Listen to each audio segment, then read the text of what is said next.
na shida, usichukue pesa kuja kuumiza ndugu yako. Kaa nyumbani ungangane vile Mungu atakusaidia. But usipewe pesa ati ukuje Olkalau uumize ndugu yako ama dada yako ama mzazi wako. Na mimi niko vile niliambia watu ya nyumbani, msiende kwa barabara mtauawa tarehe 25, wakanisikiza. Mimi nataka niseme asante kwa watu wetu, kwa sababu walinisikiza kama kiongozi. Mimi nikiwa kiongozi wa jamii, nauliza watoto wetu wa vijana kwa jamii nzima wasikubali kupewa pesa kwenda kutoa fujo Olkalau. Wapatie watu ya Olkalau nafasi wachague mjumbe wao. Watu ya Olkalau ni watu wa amani. Pesa tu ndio wanakula na wana maneno mengine. Na hii pesa haina fujo. Wanakula na hata wananunuliana chakula. Hata wale wetu wa DCP, wale wa UDA ni marafiki. So please, Moses Kuria, don't bring goons into Olkalau. Na wewe police vile umesema, weka roadblock 3 days before. Uzuie vijana kuja huko. You know, na police wakiamua hakuna goons watakuwa Olkalau, hawatakuja.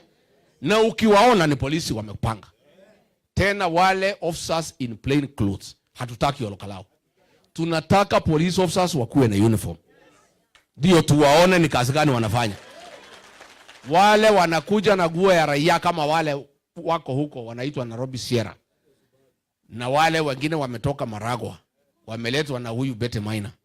Ndio goons. Police wako pale na mabuduki. Walikuwa wanazunguka hapo na Prado tatu nyeusi bila number please. Wewe DIG Langat, if you are serious, order those police goons to leave Olkalau. Watoke waende pahali station wamepewa kazi. Olkalau iko na police officers ya huko. Iko OSPD, iko OCS, iko officers huko. Mbona watu wanatoka Murang'a wanakuja Olkalau? Mbona wanatoka Nairobi wanakuja Olkalau na wako na nguo ya raia? Hawa ndio goons hawa ya police. So before DIG you can say there will be no goons. First deal with the police goons. Deal with those goons who are in Olkalau now. Then we can trust you. Tusikie by tomorrow wameondoka. Kwa sababu wakiondoka tutajua. Then ndio tuendelee. Mimi nihakikishie nyinyi ya kwamba tuko sawa na hakuna shida. Mimi naomba watu ya Mlima tuungane. Tuungane. Unajua huyu Kasongo alitaka kugawa Mlima nikamkataza, ndio tuliko sana. Ati Mount Kenya East, Mount Kenya West, nikamwambia bana haiwezekani. Mlima ni moja. Amejaribu kugawa ati Kiambu itoke kwa Mlima, tukamwambia haiwezekani. Mlima hapana mpaka, Mlima ni jamii. Si ndio? Sisi ni jamii moja. Sisi na Wameru na Waembu ni kitu kimoja. Na huyu Kasongo nilimuona tabia yake ni kama ya Moi. 100%. Vile anataka kutugawa ndio Moi alikuwa ametugawa. Moi alikuwa ameweka watu kila county ya kugawa watu ya Mlima. Nakuru alikuwa na Kariuki Chotara. Si ndio? Sasa hako na Susan Kihika. Huyo ndio Chotara ya leo. Si ndio? Si iko namna hiyo? Vale Kiambu alikuwa na Kuria Kanyingi. Kuria Kanyingi ya Kiambu leo ni nani? Si ni Kimani Ichung'wa? Huyo ndio Kimani, ndio Kuria Kanyingi. Pale Embu alikuwa na Kamuithi Munyi, ako na Ses Barire.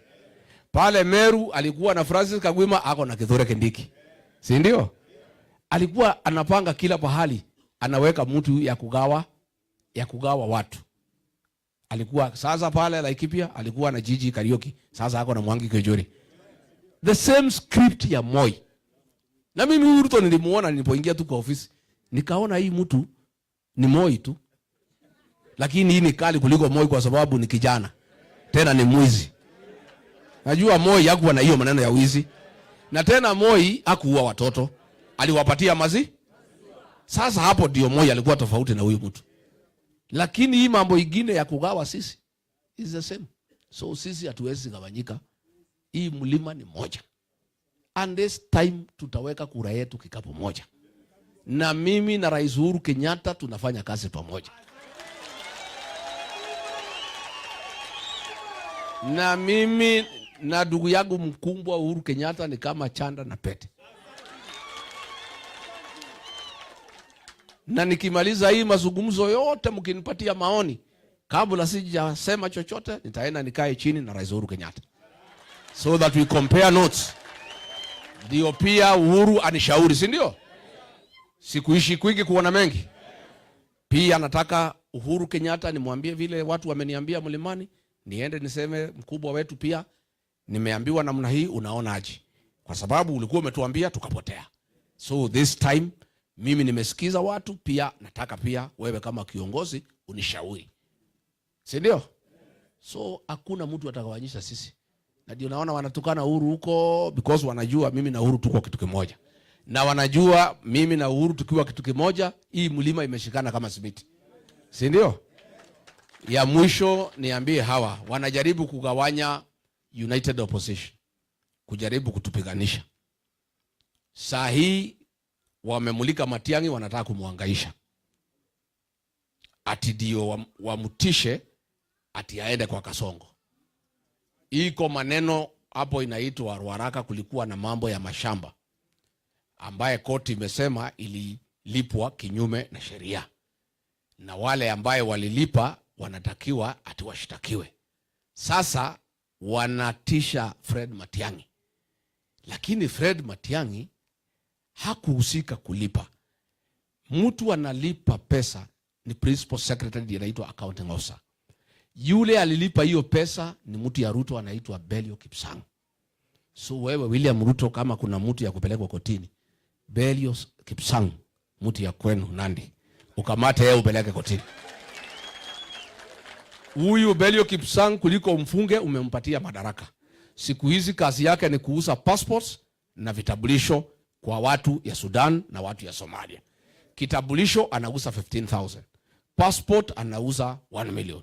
Huyu Belio Kipsang ndio mtu ambaye alilipa hiyo pesa ya Ruaraka. Fred Matiang'i alikuwa cabinet secretary. Cabinet secretary is in charge of policy. So mimi nataka kumwambia ndugu yangu Fred Matiang'i, usitishwe, na sisi tuko na wewe. Na sisi tutasimama na Fred Matiang'i. Na akigusa Fred Matiang'i nita mobilize watu ya mlima kusimama na Fred Matiang'i. Na mimi nataka kuuliza watu ya kwao nyumbani hapo Kisii, wasikubali mtoto yao aangaishwe. We don't want you to intimidate Fred Matiang'i. Ati ya kwamba ati atishwe ati nini, wamtafutie makesi wamsumbue ati arudi kwa Kasongo. Nani mwambia Fred Matiang'i, in the unfortunate event utishwe uende kwa Kasongo, utaenda peke yako. Watu watakuacha. But I know tumeongea na Matiang'i na amesimama kidete, hawezi tishwa. Si ndio? Mnataka tusimame na Matiang'i?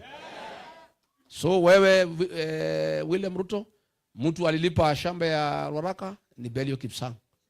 Saa hii pia ako na makosa ya kuuza vitambulisho. Ndio anauza passport, ndio anahatarisha national security ya Kenya. So please leave Fred Matiang'i alone, atafute uongozi na tufanye kazi na yeye pamoja kwa United Opposition. Si ndio? Unajua hata mimi wananitisha kila siku, lakini mimi najua ni mang'aa. Si mnajua? So mimi ni chuma ya zamani.